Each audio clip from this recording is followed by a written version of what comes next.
When you think of major tech innovation, you probably think of Silicon Valley, right? Well, today, we're not going there. We're heading to the Himalayas to uncover an incredible story of innovation. We're going to break down how Nepal is pulling off one of the most impressive technological leaps of our time, and in the process, becoming a true mobile-first nation. And look, this isn't some futuristic fantasy. This is happening in Nepal right now. And it's all possible because of a really powerful concept that's helping entire countries reshape their economies from the ground up. So, what is this idea? Okay, let's talk about this. It's called leapfrogging. Think about it this way. Instead of spending a fortune and decades laying old-school copper telephone wires across treacherous mountains, a country can just, well, leapfrog that whole stage. You put up a few cell towers and, almost overnight, you can connect everyone with modern mobile tech. Nepal didn't just read about this theory. They made it their national strategy. So in this explainer, we're going to unpack that whole story. First, we'll look at how Nepal's biggest limitations actually became its greatest strength. Then, we'll see what this mobile revolution really looks like in people's daily lives. We'll also get real about the challenges that are still there. And finally, we'll explore what it all means for Nepal's economic future. So, where did this all start? Well, funny enough, it wasn't born from some grand futuristic plan. It was born from a simple geographic and economic reality. The why here is literally written into the landscape. For a country defined by the Himalayas, trying to lay traditional infrastructure like telephone cables was pretty much a non-starter. It was just way too expensive and way too difficult. So mobile networks weren't just the best option. They were really the only option to connect a scattered population. This necessity forced a pivot straight to 21st century technology. And the results? Well, they're absolutely staggering. And that necessity led to this. Get this. A mobile penetration rate of over 124%. Now you might be asking, how is that even possible? Well, it means a lot of people in Nepal actually have more than one SIM card. Maybe one for work and one for personal calls, or one that has a better data plan. The point is, the country isn't just connected, it's completely saturated with mobile tech. And we're not just talking about having a signal for a basic phone call. This is about modern, high-speed internet access. The big telecom players there like Nepal Telecom and Ncell have pushed 4G coverage to almost 90% of the population. That's everywhere from the busy streets of Kathmandu to remote mountain trails. And all of that has created a genuinely mobile-first country. An incredible 96% of all internet traffic comes from a mobile device. Think about that. When people in Nepal go online, they're doing it on their phones. Laptops and desktops are a very distant second. And that has huge implications for how businesses, services, and even the government has to operate. So when you put these numbers together, you see a really clear picture. This isn't just something that happened by accident.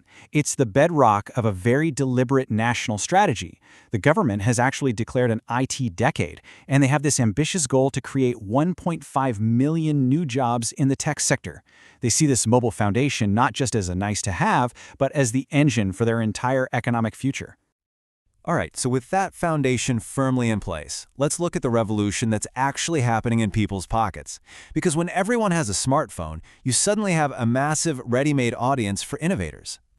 Take finance, for example. Mobile wallets like eSewa and Khalti are now household names. You can pay your electricity bill or just buy a cup of tea by scanning a QR code.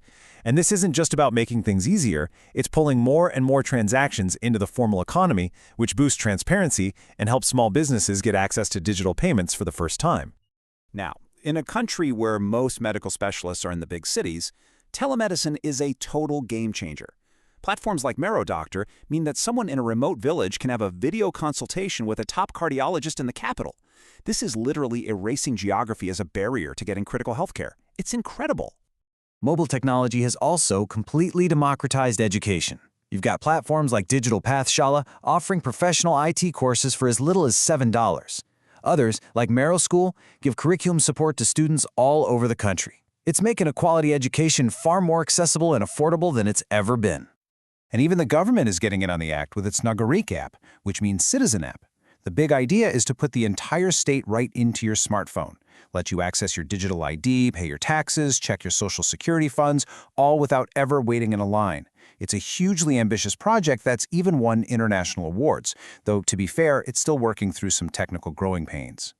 But despite all of this incredible progress, the story isn't perfect. A new kind of challenge has appeared, and it goes way beyond just having a cell signal.